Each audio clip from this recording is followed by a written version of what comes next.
Hello, dear friends all over the world. Franz made a soft revolution.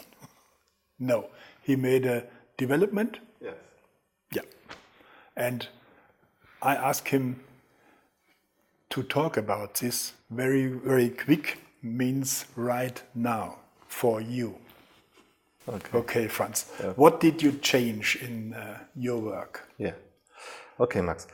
Since March 2017, this year, I decided to change the procedure of the constellations. It's still the basic, the theory, the IOPT, the identity-oriented psychotrauma theory, and it's still the intention method that is the purpose. But the procedure of doing the constellation and doing identity constellation changed a little bit because I realized that until now there was too much room for talking. There was too much room for surviving strategies not to feel and avoid feeling. Mm-hmm. The whole purpose of the process now is really to give the feelings and the trauma feelings and more a chance to show up and to be seen. Yeah? So I decided to change the changes like following. The first phase is to find your intention, as we did before. The second is to write the intention down on a flip chart or a whiteboard. It's the same as before. And with this, we have the basis of the further processes. And then the client should choose representative for every word in the intention, or every signature, or every sign that is in the intention. That may be this is an intention, but 5-6 words, and maybe a dot or semicolon. Then you choose for every sign one person, like before. But now you choose it not one by one, but you choose it simultaneously. Yeah? That now you go to a person, say, okay, you are my eye, and it only takes a few seconds and to place the person, and then the next word, and so on. So that we have all the elements of the intention available in the room. Then the next phase is not talking, a nonverbal phase. That means that now all the representatives can feel how it is in the roles, and they can express nonverbal their emotions. They can express nonverbal how they feel, and the same with the client. The client also now has the possibility to feel, to sense, to perceive, to go to some of the representatives, make contact, and to feel maybe by touching them, mm-hmm. but not talking. It's very important not to talk in this phase, in this third phase. And whatever happens, it can happen. On the non-verbal level, everything is possible. Yeah. It's possible for the representatives and also possible for the client. Mm-hmm. After maybe 15, 20 minutes of the non-verbal phase, I ask the client if it's enough now, or he gives me a sign that he has sensed or perceived enough for the moment, and we make a cut, and I go into contact with the client and ask him how he is in the moment, how he feels, what he understands, and dependent from his answers and dependent from his intention, we have a process with each other, and something gets clearer, and I give my information, give him some support to understand more about surviving strategy, or just to understand more about the trauma that is showing up. But normally there is something that shows up that shows the trauma background of his intention. And after this, there is the next phase, and then the client can ask the representatives about their experiences during this non-verbal phase, and then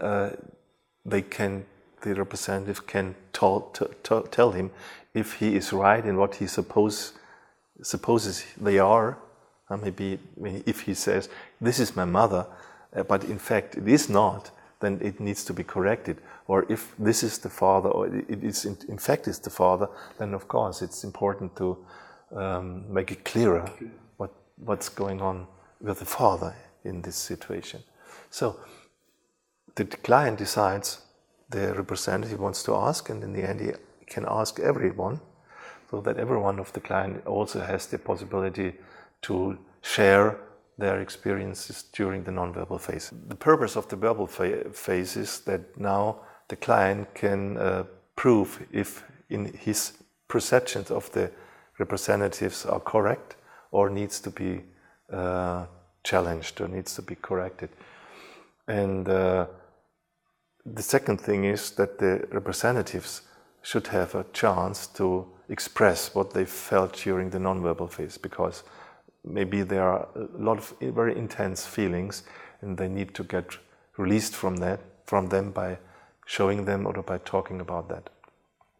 And though this is also very helpful for the representatives not to be ignored in their experiences. Yeah. Yeah. So this phase helps to get more clear. Yeah, and in this phase, the intention in this phase, the intention will be cleared, and it shows what is central for this intention, because every intention has one central focus in many aspects. Yeah, and some aspects are really very important, others are in the periphery, and they don't need to be too much discussed or too much dealt with. Mm-hmm. So no, this is then the phase where we conclude in a way the process of this intention. And then in the phase of releasing the representatives, it also can be that some of the representatives still have some important information, mm-hmm. clearing the intention, and that also may be helping the client to go more deeper in their emotions. Yeah. Mm-hmm. The whole purpose of the process now is really to give the feelings and the trauma feelings and more a chance to show up and to be seen. Yeah? Yeah. Otherwise, the risk is very high that our surviving strategies are still avoiding and talking and pushing away the emotions. Yeah. And so my experience until now is that the process is getting more intense, more deep, and are more quickly at the point. Yeah. Is there something that you experienced and from what you think you should tell it to the people now? In the moment I'm still in the phase of making my own experiences, right? Yeah. Because of course with a new technique you have to make your experiences, and it needs maybe let's say 100 of processes that you can have a glimpse what it means, this new way, and what can show up, what you didn't expect before. And so I make many experiences. I've done a lot of seminars with this new approach already, and so slowly I know in what situation what to do. Mm-hmm. So, but this needs training. That needs also for me experiences. But I'm on a good way, and I myself feel more fresh after the processes. No? There was times before when I was slightly bored or slightly exhausted by what happened when so much talking has shown up between some of the elements of the intention and the client. And now I'm back to my what I originally intended to have the intention in the focus. No? There was the phase when there was only one person for the intention, to assure that the intention is that what we are working on. And then we have seen that it's not enough to represent the intention with one person, and we proceeded to the time when we said we have to bring every element of the intention into the focus. And then it happens that on parts of the intention we're too dominating. Yeah. Yeah, and so now we have again the whole intention available, and we work with the whole intention, and that was what I originally was looking for. Yeah. And I'm very happy that I now did the next step to bring the intention methods to their fulfillment in a way. Yeah. Now it's a phase of making really experiences with the practice, and then after a while I think we have more clearer available what is helpful and what we should avoid. Yeah. I'm very happy that I had a process in this way last week. And we filmed it, of course. My life is filmed. So if you like to see it, call me or write me an email. Yeah. And unfortunately, I myself did some processes now already with a new approach, and I'm very glad for that. Yeah. It's also helped me to get more quicker to the core of the intention. Here are your friends in this camera. And say hello, say goodbye, say.